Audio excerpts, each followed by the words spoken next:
Manifesto Comunista, Karl Marx e Friedrich Engels, editorial Boitempo, edição 2010. Prefácios de Marx e Engels, páginas 71 a 85.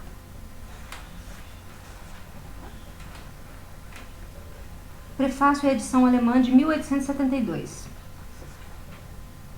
A Liga dos Comunistas, Associação Internacional de Operários, que nas condições de então só poderia ser secreta, incumbiu os abaixo-assinados, por ocasião do congresso realizado em Londres, em novembro de 1847, de escrever para fins de publicação um programa detalhado, teórico e prático do partido. Foi esta a origem do manifesto que se segue, cujo manuscrito foi enviado a Londres para impressão poucas semanas antes da Revolução de Fevereiro. Primeiramente publicado em alemão, teve pelo menos umas 12 edições diferentes nessa língua, na Alemanha, na Inglaterra e na América do Norte. Foi publicado em inglês pela primeira vez em 1850, no Red Republican, de Londres, traduzido pela senhora Ellen Macfarlane, e teve em 1871 pelo menos 3 traduções diferentes na América do Norte. A primeira versão francesa foi publicada em Paris pouco antes da insurreição de junho de 1848 e recentemente no Le Socialiste de Nova York.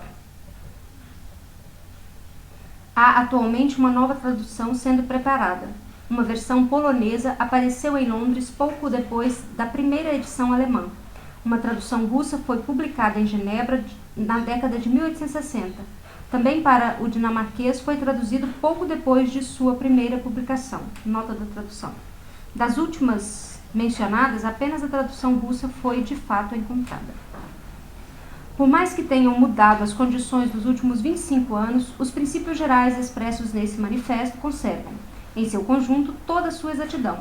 Em algumas partes, certos detalhes devem ser melhorados. Segundo o próprio manifesto, a aplicação prática dos princípios dependerá em todos os lugares e em todas as épocas das condições históricas vigentes, e por isso não se deve atribuir importância demasiada às medidas revolucionárias propostas no final da seção 2.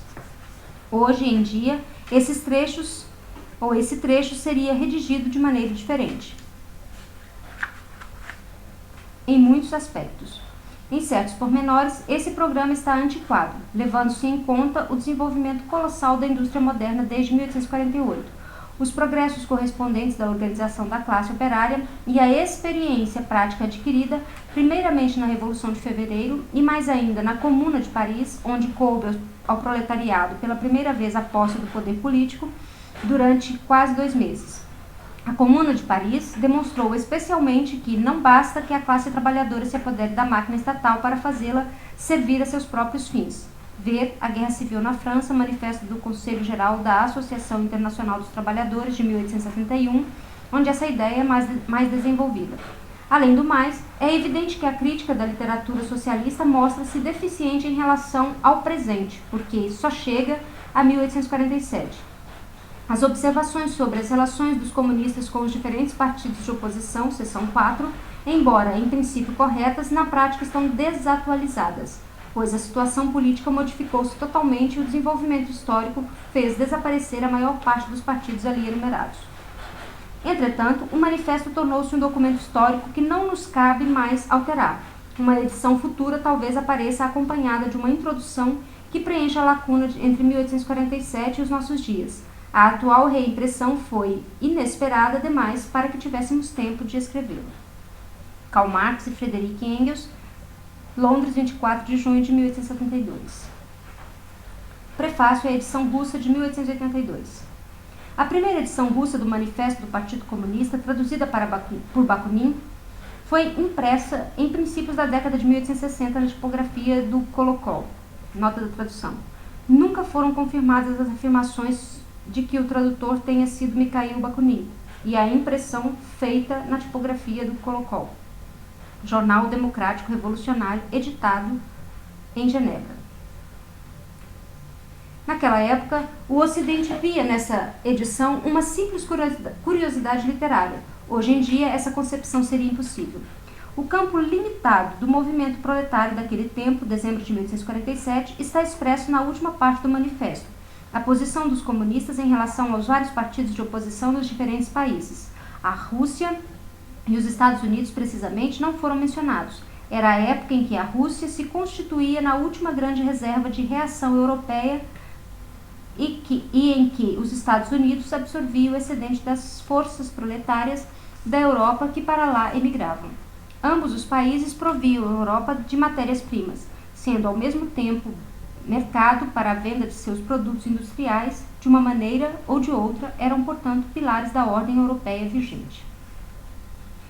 Que diferença hoje?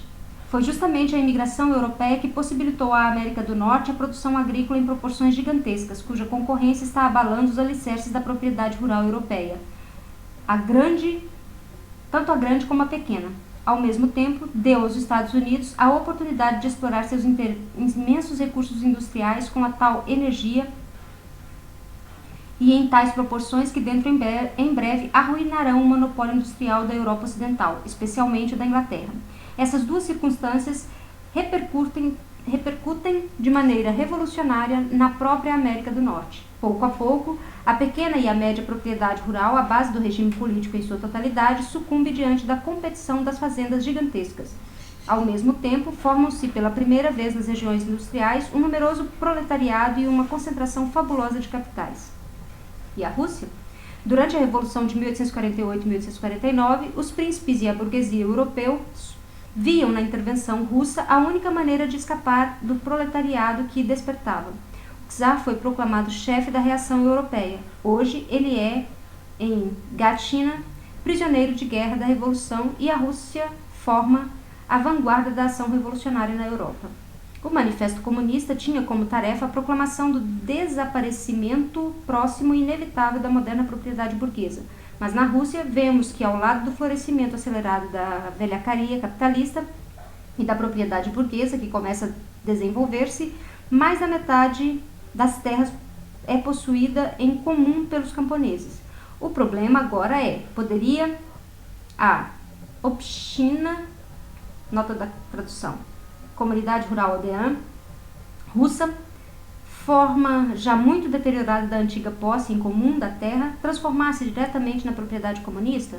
Ou, ao contrário, deveria primeiramente passar pelo mesmo processo de dissolução que constitui a evolução histórica do Ocidente? Hoje em dia, a única resposta possível é a seguinte: se a Revolução Russa constituir-se no sinal para a revolução do proletária no Ocidente, de modo que uma complemente a outra, a atual propriedade comum da terra na Rússia poderá servir de ponto de partida para uma evolução comunista. Karl Marx e Friedrich Engels, Londres, 21 de janeiro de 1882. Prefácio à edição alemã de 1883. Tenho infelizmente de assinar sozinho o prefácio à presente edição. Marx, o homem a quem toda a classe trabalhadora da Europa e da América deve mais serviço do que qualquer outro, jaz agora no cemitério de Highgate e sob seu túmulo já reverdece a primeira relva. Depois de sua morte, não se pode mais pensar em rever ou complementar o manifesto. Por isso, considero ainda mais necessário lembrar expressamente o seguinte: a ideia fundamental que percorre todo o manifesto é a de que, em cada época histórica, a produção econômica e a estrutura social que dela necessariamente decorre constituem a base da história política e intelectual dessa época, que, consequentemente, desde a dissolução do regime primitivo da propriedade comum da terra, toda a história tem sido a história das lutas de classe, da luta entre exploradores e explorados, entre as classes dominantes e as dominantes nos seus vários estágios da evolução social. Que essa luta, porém, atingiu um ponto em que a classe oprimida e explorada, o proletariado, não pode mais libertar-se da classe que o explora e oprime, a burguesia, sem que ao mesmo tempo liberte para sempre toda a sociedade da exploração, da opressão e da luta de classes. Este pensamento fundamental pertence única e exclusivamente a Marx. Nota 1. Sobre este pensamento, escrevi no prefácio da tradução inglesa de 1888. Pouco a pouco, vários anos antes de 1845, fomos elaborando essa ideia que, em minha opinião, será para a história o que foi para a biologia a teoria de Darwin. O meu livro, A Situação da Classe Operária na Inglaterra, revela até onde fui autonomamente nessa direção. Mas, quando reencontrei Marx em Bruxelas, na primavera de 1845, ele já a elaborara completamente, expondo-a diante de mim em termos quase tão claros quanto o que expressei aqui. Nota de Engels, a edição alemã de 1890. Já afirmei isso diversas vezes, mas exatamente agora é preciso que essa declaração se torne bem clara no frontispício do manifesto. Friedrich Engels, Londres, 28 de junho de 1883. Prefácio à edição inglesa de 1888. O manifesto foi publicado como plataforma da Liga dos Comunistas, Associação de Operários, no princípio exclusivamente alemã e mais tarde internacional, que nas condições políticas do continente anteriores a 1848 era inevitavelmente uma sociedade secreta. No Congresso da Liga, realizado em Londres em novembro de 1847, Marx e Engels foram incumbidos de escrever, para fins de publicação, um completo programa teórico e prático do partido. Redigido em alemão, em janeiro de 1848, o manuscrito foi enviado ao editor de Londres poucas semanas antes da Revolução Francesa de 24 de fevereiro. Uma tradução francesa apareceu em Paris pouco antes da insurreição de junho de 1848. A primeira tradução inglesa da senhorita Ellen Macfarlane foi publicada no Red Republican de George Julian Harner, Londres, 1850. Também foi publicado em dinamarquês e polonês. A derrota da insurreição parisiense de junho de 1848, a primeira grande batalha entre o proletariado e a burguesia, colocou novamente em segundo plano as aspirações sociais e políticas do operário europeu, ou do operariado europeu. A partir de então, a luta pela supremacia voltou a ser como o fora antes da Revolução de Fevereiro, simplesmente uma luta entre diferentes camadas da classe proprietária. A classe operária foi levada a limitar-se a uma luta pela conquista de espaços políticos, assumindo posições da ala extrema dos radicais da classe média. Onde quer que o movimento proletário independente manifestasse sinais de vida, era logo impiedosamente esmagado. A política prussiana descobriu o Comitê Central da Liga dos Comunistas, então sediado em Colônia. Seus membros foram presos e, após 18 meses de encarceramento, julgados em outubro de 1852. O célebre processo comunista de Colônia estendeu-se a 4 de outubro a 12 de novembro. 7 prisioneiros foram condenados a penas que variavam entre 3 e 6 anos de prisão numa fortaleza. Imediatamente após a sentença, a Liga foi normalmente dissolvida pelos membros remanescentes. Quanto ao manifesto, este parecia ficar, a partir de então, relegado ao esquecimento. Quando os operários europeus reuniram forças suficientes para um novo assalto ao poder das classes dirigentes, surgiu a Associação Internacional dos Trabalhadores. Seu objetivo era englobar num único e poderoso exército todo o operariado militante da Europa e da América. Portanto, não poderia partir dos princípios expressos no manifesto. Devia ter um programa que não fechasse as portas às trades unions inglesas, aos prudonistas franceses, belgas, italianos e espanhóis, ou aos lassalleanos alemães. Nota 2. Perante nós, pessoalmente, La Salle sempre se reconheceu como sendo discípulo de Marx, e como tal situava-se no terreno do manifesto.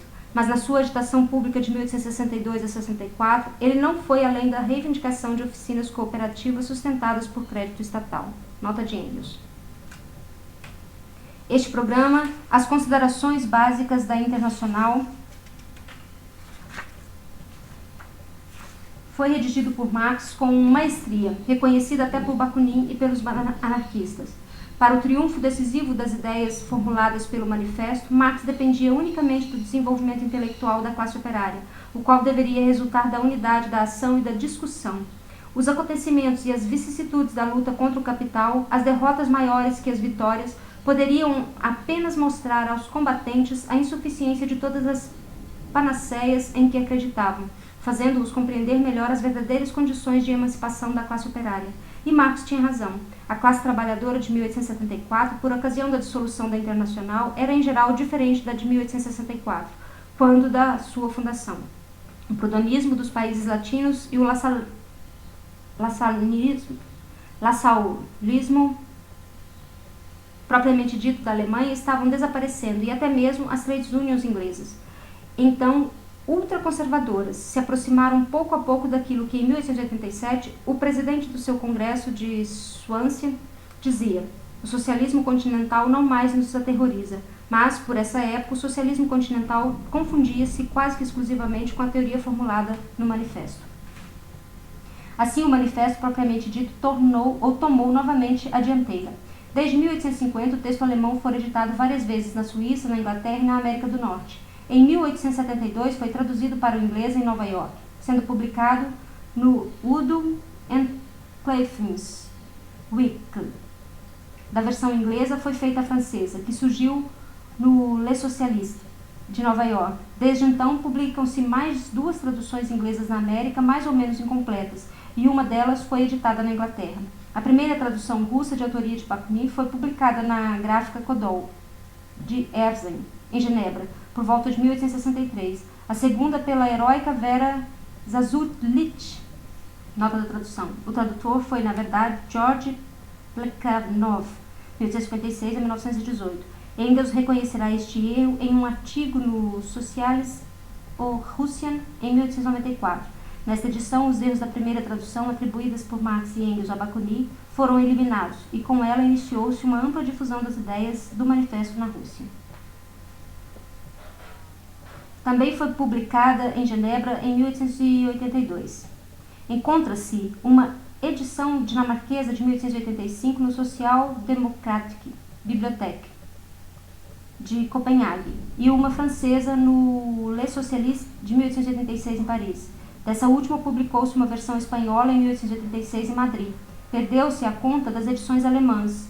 Houve pelo menos 12 delas. Eu soube que uma tradução armênia, que deveria ser publicada em Constantinopla há alguns anos atrás, não se verificou porque o editor teve medo de publicar um livro que levasse o nome de Marx, e o tradutor recusou divulgá-la como obra sua. Já ouvi falar de outras traduções em outras línguas, embora não se tenha visto, ou não as tenha visto. Portanto, a história do manifesto reflete em grande parte a história do movimento operário moderno. Atualmente, é sem dúvida a obra de maior circulação e mais internacional de toda a literatura socialista. O programa comum adotado por milhões de trabalhadores da Sibéria à Califórnia. No entanto, quando surgiu, não poderíamos chamá-lo um manifesto socialista. Em 1847, consideravam-se socialistas 2 tipos diversos de pessoas. De um lado, havia os adeptos dos vários sistemas utópicos, principalmente os ouenistas da Inglaterra e os fourieristas na França, ambos já reduzidos a meras seitas agonizantes.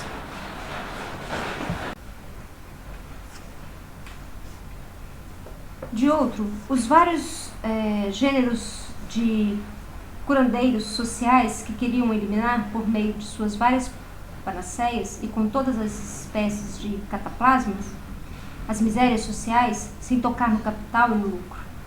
Nos 2 casos, eram pessoas que não pertenciam ao movimento dos trabalhadores, preferindo se apoiar ou apoiar-se nas classes cultas. Em contrapartida, o setor da classe trabalhadora que exigia uma transformação radical da sociedade, convencido de que revoluções meramente políticas eram insuficientes, denominava-se então comunista. Tratava-se ainda de um comunismo mal esboçado, instintivo e por vezes grosseiro, mas era bastante poderoso para dar origem a 2 sistemas de comunismo utópicos. Na França, o icariano, de Cabet. Na Alemanha, o de Wakeling. Em 1847, o socialismo significava um movimento burguês e o comunismo um movimento da classe trabalhadora. Ao menos no continente, o socialismo era muito bem considerado, enquanto o comunismo era oposto. E como, desde então, éramos decididamente da opinião de que a emancipação dos trabalhadores deve ser obra da própria classe trabalhadora, não podíamos hesitar entre os 2 nomes a escolher. Posteriormente, nunca pensamos em modificá-lo. Sendo o manifesto nossa obra comum, cabe-se declarar que a proposição fundamental pertence a Marx. Essa proposição é a de que, em cada época histórica, a produção econômica, o sistema de trocas e a estrutura social que dela necessariamente decorre constituem a base e a explicação da história política e intelectual dessa época, que, consequentemente, desde a dissolução do regime primitivo da propriedade comum da terra, toda a história da humanidade tem sido a história da luta de classes, conflito entre exploradores e explorados, entre as classes dominadas e as dominantes, que a história dessas lutas de classe se constitui de uma série de etapas, atingindo hoje um ponto em que a classe oprimida e explorada, o proletariado, não pode mais libertar-se da classe que explora e oprime, a burguesia, sem que, ao mesmo tempo, liberte de uma vez por todas todas as sociedades da exploração, da opressão, do sistema de classes e da luta entre elas. Pouco a pouco, vários anos antes de 1845, fomos elaborando essa ideia que em minha opinião será para a história o que foi para a biologia a teoria de Darwin. O meu livro, A Situação da Classe Operária na Inglaterra, revela até onde fui nessa direção. Nota 3.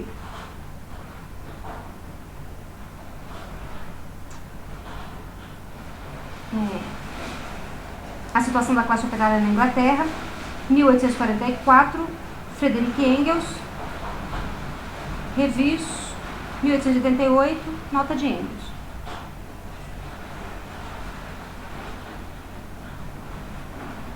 Mas, quando reencontrei Marx em Bruxelas, na primavera de 1845, ele já elaborara completamente, expondo-a diante de mim, mais ou menos tão claramente como fiz aqui. Do nosso prefácio comum, a edição alemã de 1872, cita o seguinte: Engels transcreve aqui o segundo parágrafo e a primeira frase do terceiro do referido prefácio, entre colchetes. Fim. A presente tradução é de Samuel Moore, o tradutor da maior parte de O Capital de Marx. Fizemos a revisão juntos e acrescentei algumas notas com explicações históricas. Friedrich Engels, Londres, 30 de janeiro de 1888. Prefácio à edição alemã de 1890. Após o que foi escrito, além da necessidade de uma nova edição alemã, surgiram vários fatos que merecem ser lembrados aqui. Uma segunda tradução russa, por Vera Zasulich, apareceu em Genebra em 1882. Seu prefácio foi escrito por Marx e por mim. Infelizmente, perdi o manuscrito original alemão. Tenho, portanto, que traduzir do russo, o que, de maneira alguma, é favorável ao texto. Aqui, colchetes. Aqui Engels reproduz com pequenas alterações o prefácio escrito para a edição russa de 1882. Fim de colchetes. Mais ou menos na mesma época, surgiu em Genebra uma nova versão polonesa, Manifest Kommunistik. Mais tarde apareceu uma nova tradução dinamarquesa no Social Democratic Bibliothek de Copenhague, em 1885. Infelizmente não está completa. Algumas passagens essenciais que, ao que parece, estavam dando muito trabalho ao tradutor foram omitidas, e há também alguns sinais de descuido, os quais se tornam ainda mais desagradavelmente evidentes quando se percebe que o tradutor teria feito um excelente trabalho se tivesse se esforçado um pouco mais. Apareceu uma nova versão francesa em 1886 no Le Socialiste de Paris. Esta, aliás, é a melhor edição até agora. Uma versão espanhola dessa última foi publicada no mesmo ano em El Socialista de Madrid, aparecendo depois sob a forma de opúsculo, Manifesto del Partido Comunista, por Carlos Marx e Friedrich Engels, Madrid. Administración El Socialista Hernán Cortés, número 8. Como curiosidade, posso acrescentar que o manuscrito de uma tradução espanhola foi apresentado a um editor em Constantinopla, mas o bom homem não teve coragem de publicar algo que levasse o nome de Marx, sugerindo que o tradutor pusesse seu próprio nome como autor da obra, o que ele recusou. Depois de que várias das poucas exatas traduções americanas foram repetidamente editadas na Inglaterra, uma versão autêntica apareceu finalmente em 1888, graças a meu amigo Samuel Moore. Nós a repassamos juntos antes de enviá-la à editora. É intitulada Manifest of the Communist Party, de Karl Marx e Friedrich Engels. Tradução inglesa autorizada, editada com observações de Friedrich Engels, 1888, Londres, William Reeves, 185, Fleet Street, e reproduzia algumas notas dessa edição na atual. O manifesto tem sua própria história, saudado com entusiasmo por ocasião de seu aparecimento pela vanguarda então pouco numerosa do socialismo científico, como provam as traduções mencionadas no primeiro prefácio. Foi algo colocado no segundo plano pela reação que se seguiu à derrota dos operários em Paris em junho de 1848 e proscrito pela lei com a condenação dos comunistas de Colônia em novembro de 1852. Com o desaparecimento da cena pública do movimento operário, que começa com a Revolução de Fevereiro, também o manifesto passou a segundo plano. Colchetes. Aqui Engels praticamente transcreve o terceiro e o quinto parágrafos do prefácio à edição inglesa de 1888. Proletários de todos os países, univos. Somente algumas vozes responderam quando lançamos essas palavras ao mundo há 42 anos, às vésperas da primeira Revolução de Paris, na qual o proletariado colocou as suas reivindicações. Em 28 de setembro de 1864, entretanto, os proletários da maior parte dos países da Europa Ocidental reuniram-se na Associação Internacional dos Trabalhadores, de gloriosa memória. É verdade que a Internacional em si só viveu 9 anos, mas não há testemunho melhor do que o dia de hoje, de que a eterna união dos proletários de todos os países por ela criada existe, ainda, e está mais poderosa do que nunca. Hoje, quando escrevo essas linhas, o proletariado europeu e o americano passam em revista suas forças de combate, pela primeira vez mobilizados em um único exército, sob uma única bandeira, por um único objetivo imediato: a fixação geral da jornada de trabalho de 8 horas de trabalho, segundo decisão do Congresso Internacional reunido em Genebra em 1866 e do Congresso Operário de Paris reunido em 1889. O espetáculo de hoje mostrará aos capitalistas e proprietários agrícolas de todos os países que, de fato, os proletários de todos os países estão unidos. Se ao menos Marx estivesse aqui ao meu lado para ver isso com os seus próprios olhos. Friedrich Engels, Londres, 1º de maio de 1890. Prefácio à edição polonesa de 1892. O fato de ter tornado necessária uma nova edição polonesa do Manifesto Comunista dá ensejo a várias considerações. Primeiro, é digno de nota que o manifesto, nos últimos tempos, se tenha, em certa medida, tornado um barômetro do desenvolvimento da grande indústria no continente europeu. Na medida em que se expande num país a grande indústria, cresce também entre os operários desse país o desejo de esclarecimento sobre a sua posição como classe operária perante as classes possuidoras. Alarga-se entre eles o movimento socialista e aumenta a procura do manifesto. De modo que não só a situação do movimento operário, mas também o grau de desenvolvimento da indústria ou da grande indústria podem ser medidas com bastante exatidão em todos os países pelo número de exemplares do manifesto que circulam no idioma de cada um. Assim, a nova edição polonesa indica um progresso decidido da indústria local e que este progresso de fato se verificou desde a última edição publicada há 10 anos, não pode haver dúvidas. A Polônia do Congresso de Viena, tornou-se o grande distrito industrial do Império Russo, ao passo que a grande indústria russa está esporadicamente dispersa, uma parte no Golfo da Finlândia, outra parte no centro, Moscou e Vladimir, uma terceira nas costas do Mar Negro e do Mar de Azov, e ainda repartida por outras zonas. A polonesa está concentrada num espaço relativamente pequeno e desfruta das vantagens e das desvantagens resultantes dessa concentração. As vantagens reconheceram-nas os fabricantes russos, seus concorrentes, quando reclamaram a proteção alfandegária contra a Polônia, apesar do seu ardente desejo de transformar os polacos em russos. As desvantagens para os fabricantes poloneses e para o governo russo revelam-se na rápida difusão de ideias socialistas entre os operários poloneses e na crescente procura do manifesto. Mas o rápido desenvolvimento da indústria polonesa, que deixa para trás a russa, é uma nova prova da vitalidade inesgotável do povo polonês e uma nova garantia da iminência de sua restauração nacional. A restauração de uma Polônia forte e independente, porém, é uma causa que não diz respeito só aos poloneses, diz respeito a todos. Uma colaboração internacional sincera das nações europeias só é possível se cada uma dessas nações for, em sua casa, perfeitamente autônoma. A Revolução de 1848, que sob o estandarte do proletariado, acabou por apenas deixar que os combatentes proletários fizessem o trabalho da burguesia, também impôs a independência da Itália, da Alemanha e da Hungria por meio de seus executores testamentários, Louis Bonaparte e Bismarck. Mas a Polônia, que desde 1792 fez mais pela Revolução do que estas três juntas, deixaram-na entregue a si própria quando, em 1863, sucumbiu ao poderio russo 10 vezes superior. A nobreza não pôde manter nem reconquistar a independência da Polônia. Para a burguesia, esta é hoje, pelo menos, indiferente. E, contudo, é uma necessidade para a cooperação harmoniosa das nações europeias. Só o jovem proletariado polonês a pode conquistar, e nas suas mãos ela estará bem guardada, pois os operários de todo o resto da Europa precisam tanto da independência da Polônia como os próprios operários poloneses. Friedrich Engels, Londres, 10 de fevereiro de 1892. Prefácio à edição italiana de 1893. Ao leitor italiano. Nota da tradução. Ao leitor italiano foi o título introduzido pelo tradutor Filippo Turati, do prefácio de Engels. A publicação do Manifesto do Partido Comunista coincidiu, pode-se dizer, com o 18 de março de 1848, o dia das revoluções de Milão e Berlim, que foram levantamentos armados das duas nações situadas no centro, uma do continente da Europa, a outra do Mediterrâneo. Duas nações até então enfraquecidas pela divisão e pela discórdia internas, e que por isso caíram sob o domínio estrangeiro.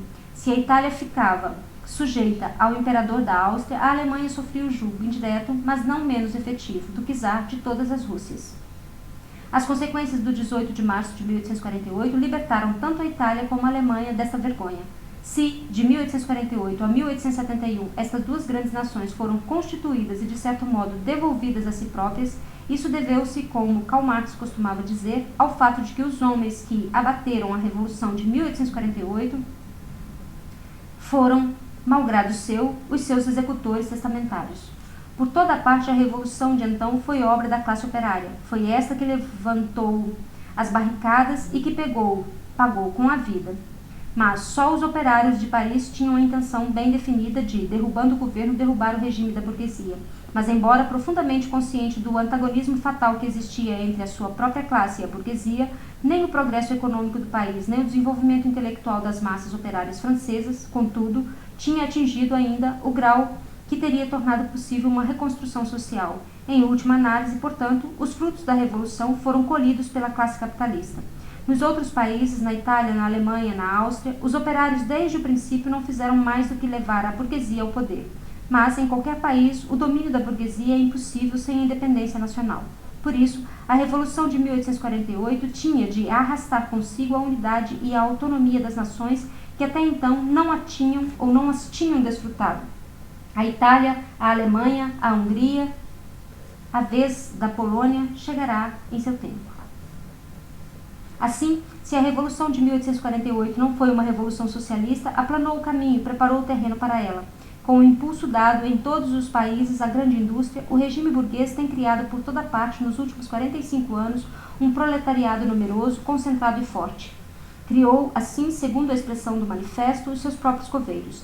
Sem restituir a cada nação europeia sua autonomia e unidade, não poderiam consumar-se nem a união internacional do proletariado, nem a cooperação pacífica e inteligente destas nações para fins comuns.